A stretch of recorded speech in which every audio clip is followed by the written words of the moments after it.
Hi, how are you, my beloved twin flames? Um, I noticed that many people start their videos with always the same specific greeting, always repetitive greeting. Even if they have channel for years, they will always repeat the same thing. And I thought about that for a while, and I think maybe for some people that's subconscious. Maybe they learned how to make, they had some instructions on how to make YouTube videos, what works better. But it seems to me that if it's prearranged and meditated in my mind, what kind of greeting I'm going to use, it's very I think um, in some way it's manipulation of other people's minds to kind of hypnotize you with a certain greeting that you get hooked on, and you get to hear every time. It sticks to your brain, and you get to watch these channels again and again and again, because at least I know that sometimes I get hooked on these channels that I like, the favorite people that I like, by, just I expect that to hear that specific greeting they have. And some of the YouTube channels that are not Twin Flame related, that are maybe comedy based or whatever, entertainment based, they actually have become famous by the greeting that they use in the beginning. But as I said, it seems premeditated to me, and I am not in the same mood every time I start a video, and I have different messages to relate to you. So I don't feel like greeting you the same way every time. I do give you and wish you peace, or I say salam most of the times in the beginning or the end of the video, depends, or both. But that's something that I wish upon you. That's just, something that is also part of my belief that I say so. But I don't do it in the same way as in like recording every time. So I just wanted to ask you, how are you this time? And I really mean it. It's not like one of those people, I don't know, I think I saw a movie or something when someone said to someone, how are you? And they started saying how they are and what happened to them. And the other person was like, well, I didn't really want to know how you are. It was just just courtesy. And so I'm not saying it as a courtesy. I'm saying it really, I really want to ask all of you, each of you, how are you? And if you don't mind, if you have time, if you're logged into YouTube, please make a comment. Let me know how you're doing, because this blood moon, blue moon was really heavy. It was really heavy. It was mind opening, eye opening. And as you can see, many readers, many twin flame teachers have posted videos already about influence of this moon that just passed by us, how it was not really here to give us any specific portal, or not that there was no possibilities of that as well, but was here mostly to give us a hard awakening, like a slap in the face, kind of tough love. It was a tough love lesson to learn, and I will post a few links below to others that I viewed that I 100% agree on. And now let me tell you what happened to me. Maybe, probably you were wondering how come I haven't recorded video since that. I haven't even recorded my regular video. There was just one that was in between with the message for you guys, and then I promised to make a new one, and I didn't. The reason being that at exact time when the full moon, had risen in my state, I'm not kidding, at the same time when the moon had risen that night, actually it was in my state, it was right after midnight. It was 12:20 after midnight on the basically morning on 31st, which is just like 20 minutes past midnight. So the date was already 31st, and that was the time of the full moon. Although it was cloudy, um, I had collision. I had car accident at that exact time. And the story behind, and I'm fine. If you worry, don't worry. I'm fine now. I'm still a little bit shook up from, things, and I haven't fixed my car yet, and I'm dealing with car insurance, and I ask you to pray for me so that everything goes smoothly.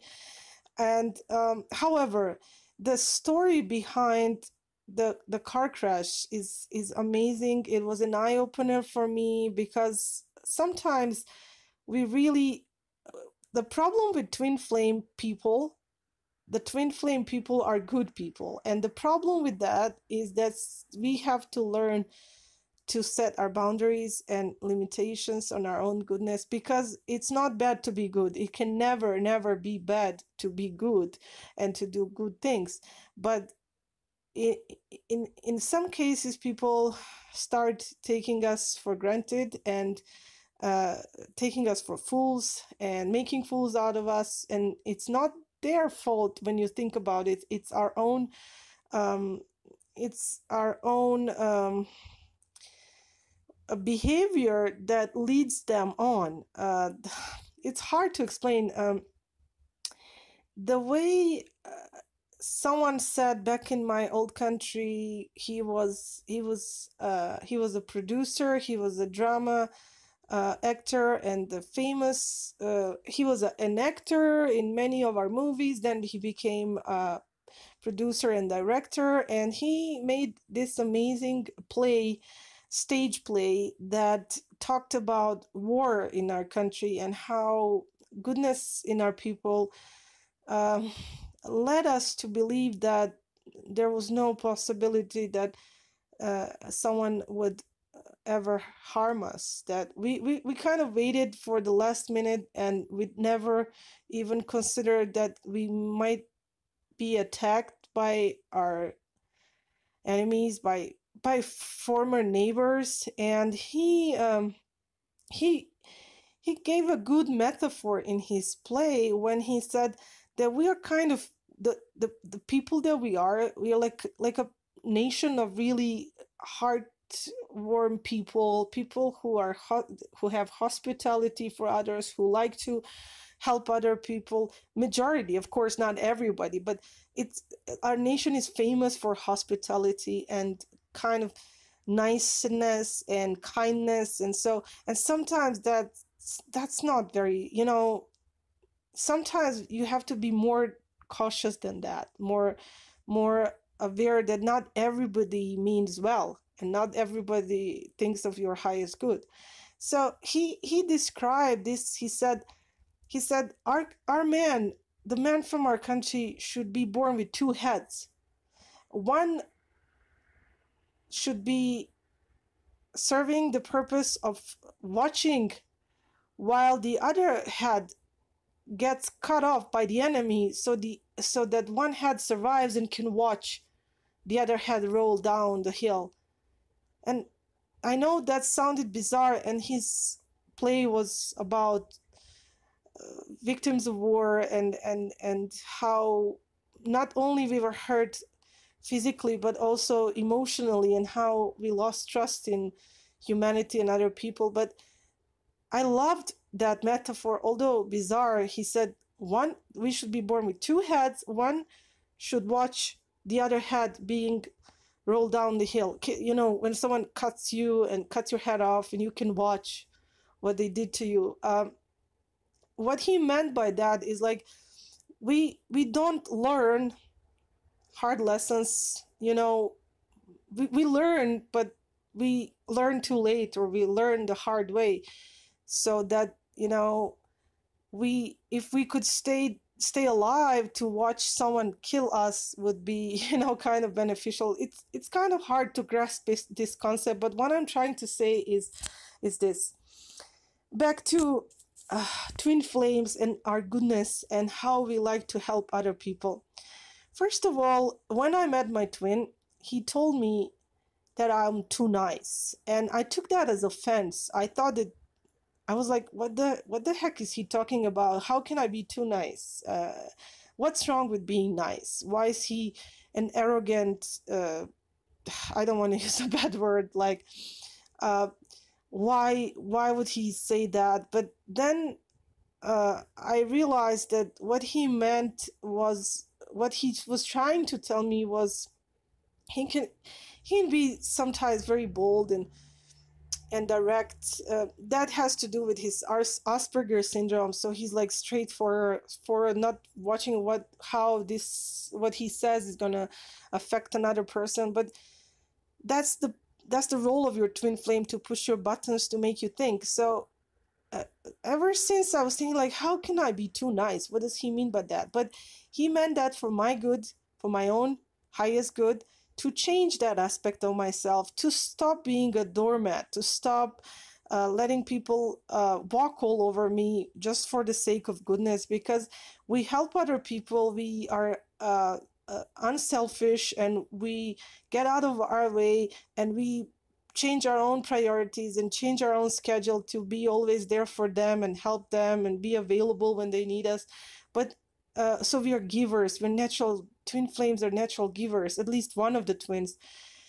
And then people take that as our weakness. They think that we do that to please them, that maybe we are people pleasers. They don't know that our intention is really the doing of goodness. Like, we don't know any other way but to be at their service, like Jesus used to say, the one we should serve one another, we should serve humanity, that way we can serve God. But also Jesus said, he also realized that sometimes people don't appreciate that, and if you give them too much, you have to kind of give them in small portions. You can't give them your goodness all at the same time, or show them how deeply good you really are, because sometimes they take advantage of that. They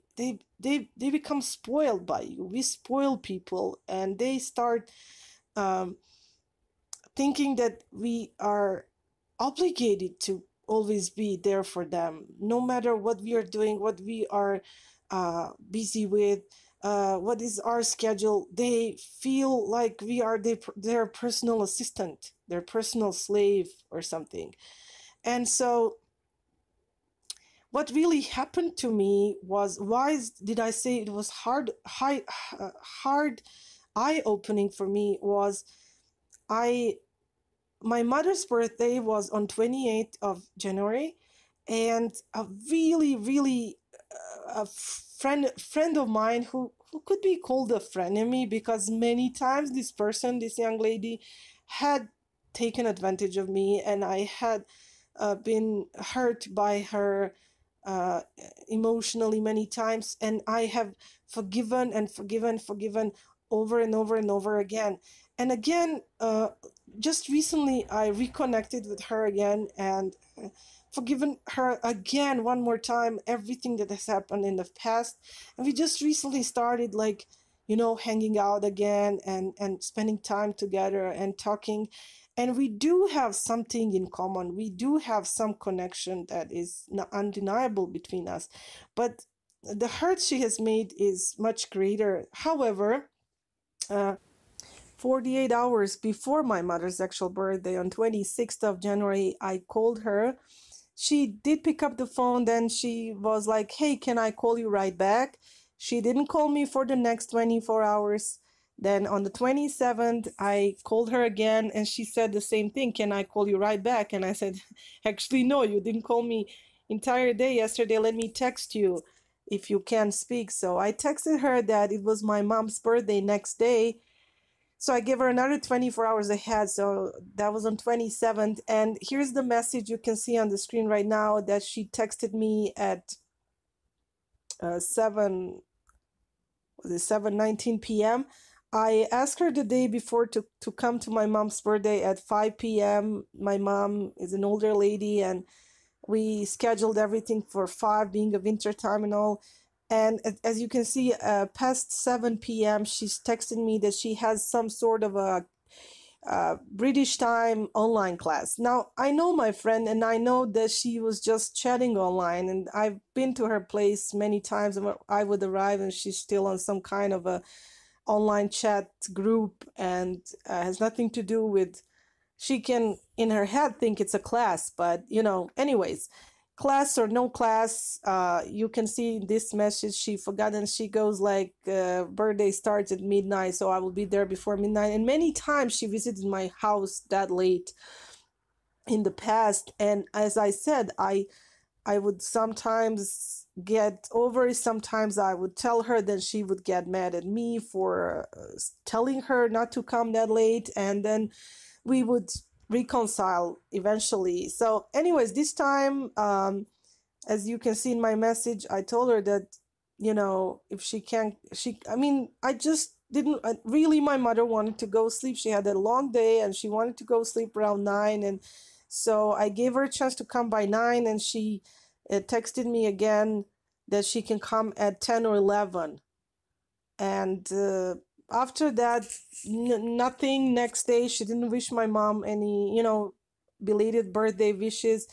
Then day later, she called me and she said she will come. She will come next day. Again, she didn't show up. So that was all before the 31st. And I was fed up with this behavior because my mother, she also had forgiven her many times, and many times I asked my mom to not say anything because I just wanted to forgive this person and continue and give her another chance and continue our friendship. So even though my mom had forgiven many times, this time I was upset because that was disrespectful that she didn't even give a phone call to my mom and wish her happy birthday after she said that she was going to be here, because I prepared the food that she likes and everything. So anyways, I was upset a bit, but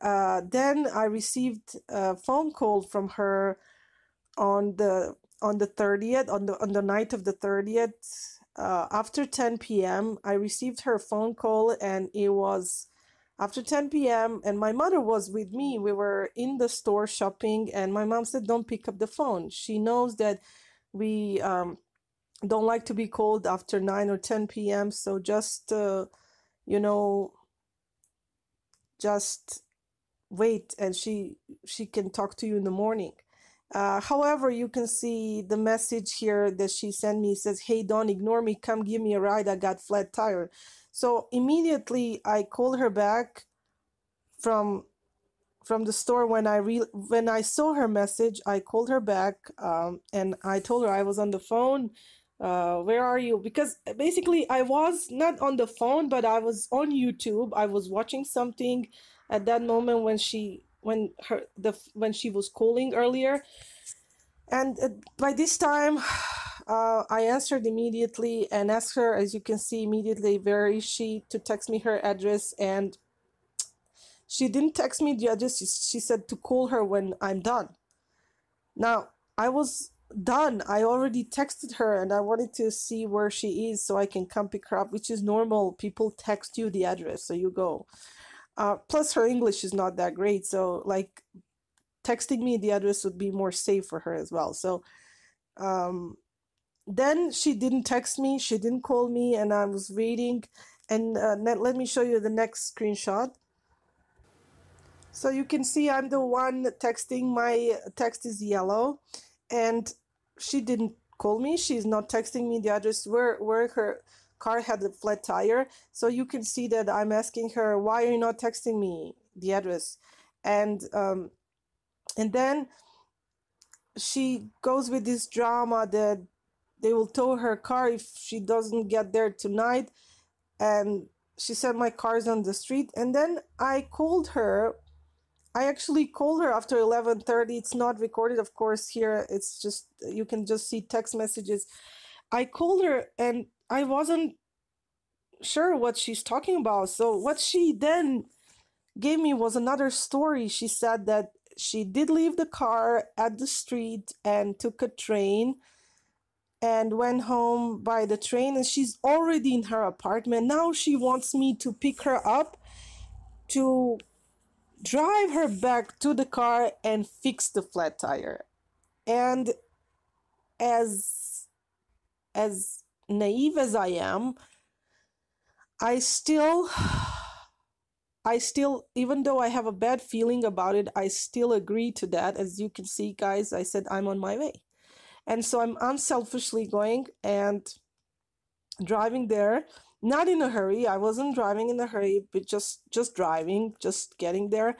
And there was a red light just before I reached her apartment. There was a red light. Even then, I didn't have an accident or collision there. It's just that light. My mother came with me on top of everything. The woman who uh was not even wished happy birthday to came with me because it was late at night, it was almost midnight, and she just wanted to come with me to see what the heck is going on. What's this whole deal? And was it really, because we had experience with this person lying before and making stuff up and doing drama and stuff. So we just wanted, also because of, for safety and for other reasons. So I did ask my mom to accompany me, and she wanted to come anyways. But we both had a bad feeling, and this was the night the full moon was rising, and I basically really wanted to be home and doing other things related to my twin flame journey. And my manifested twin called me at that time, and I just told him, I'm busy right now, I can't, just I'll call you back later. And then that red light was so long, you guys, you wouldn't believe it. It was 7 minutes. I timed it. It was 7 minutes long, and I almost turned my car back home. I just had a bad feeling, and my mother said, maybe you should turn, this is maybe a sign, you should go. 7 minutes is a long time for red light. I was thinking to pass it or to turn my car back and go home. And that stop sign, as my mother said later, was the last warning for me to turn around and go home. And if she wanted the help, if it was such an emergency, she would have texted me earlier or called me and left a voicemail message, not just, just play dead phones with me.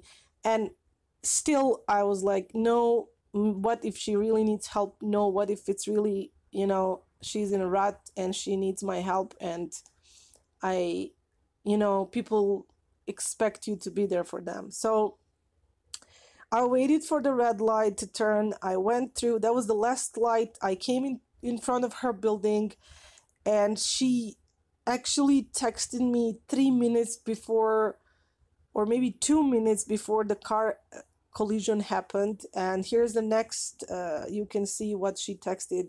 An obvious lie. From the moment I said I was on my way coming to get her from her apartment, once I realized she was back in her apartment, not lost on the street, from the moment I said I'm on my way to her apartment and reaching her apartment, 20 minutes have passed, you can see. And she texted me at 12:17 that she was standing for 1 hour. Where was I? Where am I? And you can feel maybe from the text, trust me, this person is yelling in the text, trust me. And so not only lying, not only misleading me, but yelling at me and expecting me to come and help in the midnight and not being really appreciative.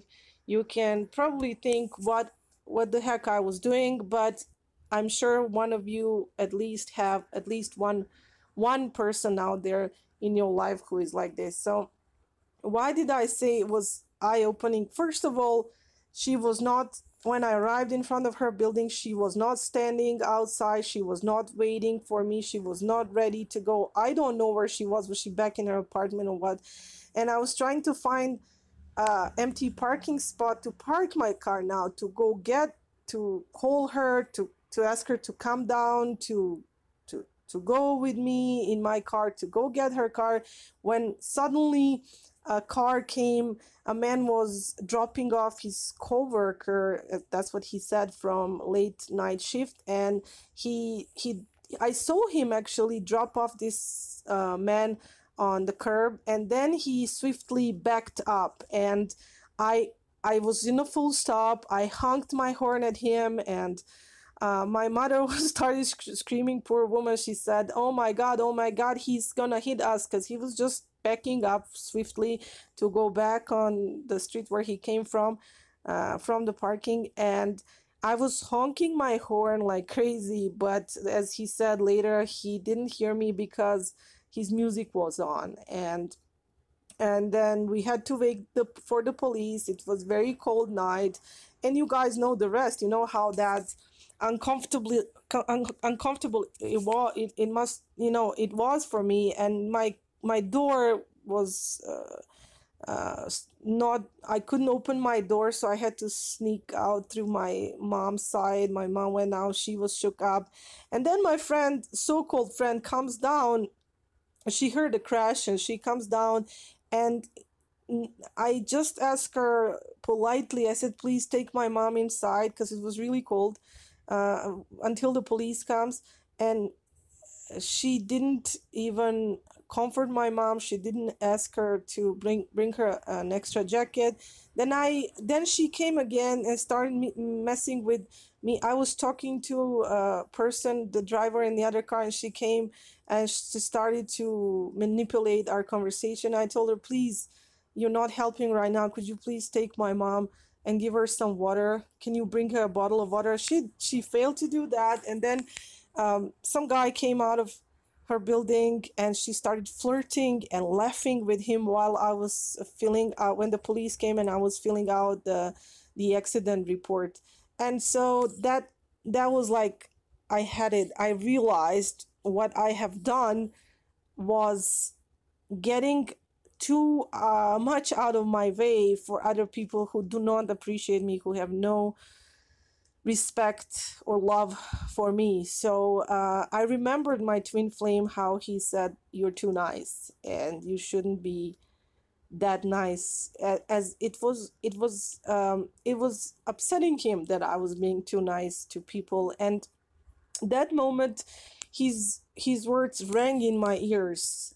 I was still shook up from the from the collision, and his words rang into my ears. And I was like, "Oh my God, why? What is this blood full blue moon trying to tell me right now?" It was trying to tell me to open my eyes and start respecting myself, my boundaries, and learn to say no to people, and to discriminate who needs our help when, and what kind of pattern of behavior followed that moment. And I'm not saying again that we should be selfish, we shouldn't help people, but as my mother said, you were not supposed to be there at that time. You were in the wrong place at the wrong time, and obviously it's a lesson to learn. And so I hope your blood blue full moon was less dramatic than mine. I hope that you didn't have such hard time, but whatever happened to you, you can learn from my story that it happened for a reason. It's to open your eyes. As the other reader said, real eyes, to use your real eyes to realize. I have realized something. And by the way, I haven't said anything. My brother came to pick up my mother to drive her home, and even then my brother offered my so-called friend to drive her to go, after he drops off my mom, to go help her fix her car. And after that, I haven't heard from my brother. He hasn't called me. He did just say that he came home and he's okay. He didn't want to talk about it.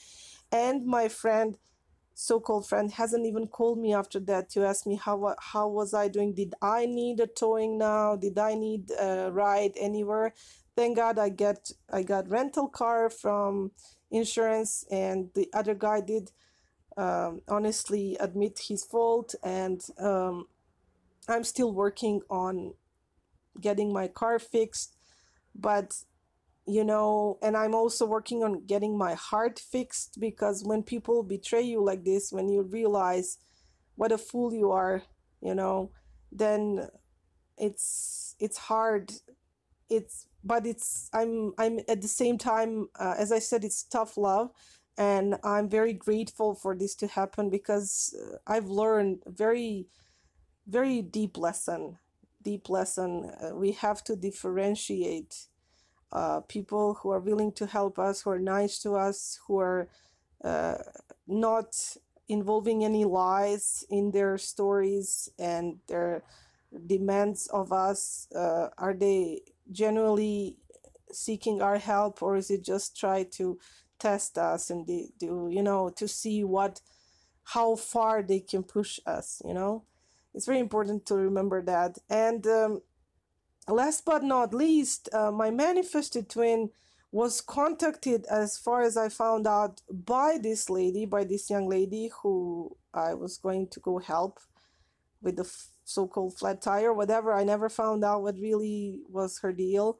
As my mother says, it might have been that she was just trying to make it a scene when I come to her apartment to say that she was waiting too long and now she doesn't want to go or something, because it was an obvious lie that she waited for me 1 hour when it has passed only 20 minutes, and it takes almost usually 30 minutes to get from my house to her apartment. But I was, as I said, it was late at night, so there was no traffic, so I was getting there as soon as possible, and she knew that, and we had the whole night ahead of us, since she left the car someplace apparently. So anyways, then she contacted my friend manifested twin in Bangladesh, and he contacted me yesterday and was angry on the phone and yelling and saying that she told him that I was married, which is a total lie. I am not married. I'm single as a dollar bill. And I was trying to explain to him, he doesn't want to talk to me. And in all the rage he caused inside of me, I told him no, I was not married. But I just kind of, in my anger, I mentioned my organic twin, and how he never maybe promised things and never said those magic words, I love you, as many times as my manifested twin did, because he should trust me better than some person who is trying to, I don't know, get attention now, I guess. Because even though she didn't call me, I haven't called her either, because I'm actually dealing with insurance, and even if I wasn't disappointed in her, I wouldn't have called her. So anyways, then my manifested twin sent me a photo of my organic twin, and he wrote these words on his picture. As you can see, this is the writing of my manifested twin, and the photo is of my organic twin, and he wrote, he's perfect for you. And he's more right than he knows, because yes, my organic twin is perfect for me, because he's the one, like your twin is the one who is your perfect counterpart. If you have to be a doormat, they will say no, and they will teach you to protect you from people, from abusive people who want to just use you or take advantage of you, or just, your twin is there to either teach you to say no, or be there for you, to be your team player, and to tell you, darling, don't be too nice. Don't say no sometimes. Don't be a doormat. So yes, he's perfect for me. And it's interesting. I don't know what you guys think about this fact that my manifest twin wrote yellow. He used yellow letters for he is. And then perfect for you, he used blue letters. I kind of feel that there's a meaning behind that. If you guys have opinion about that, please comment below. And if you are new to my videos, subscribe. And thank you for the previous video, the new subscribers and old subscribers. And I love you all, guys. Sorry I made this video so long, but I kind of tried to go behind the story of how I had a collision and how was I in the wrong place at the wrong time. But actually it was meant to be, because this blue moon was influencing the energy of eye-opening and learning tough love, and learning how to start respecting ourselves more, the way our twin flames would want us to respect ourselves. And this is something maybe we have to take seriously and change that aspect of ourselves. And also, confirmation from the angry manifested twin is actually right when he says that my organic twin is perfect for me. And I know he didn't have to confirm that, but as I said, he was channeling him. And even though this may seem like an angry message, I know he really knows that this person is perfect for me. So I leave you at that. Please comment, share, and subscribe, and let me know what was your experience during the blood blue moon on the 31st. What happened? How did you deal with it? What happened? And you can also email me at justsweethearts@gmail.com. Thank you guys for watching.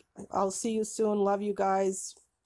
Have a great day, evening, or wherever you are. God bless you. Peace be upon you. Assalamu alaikum.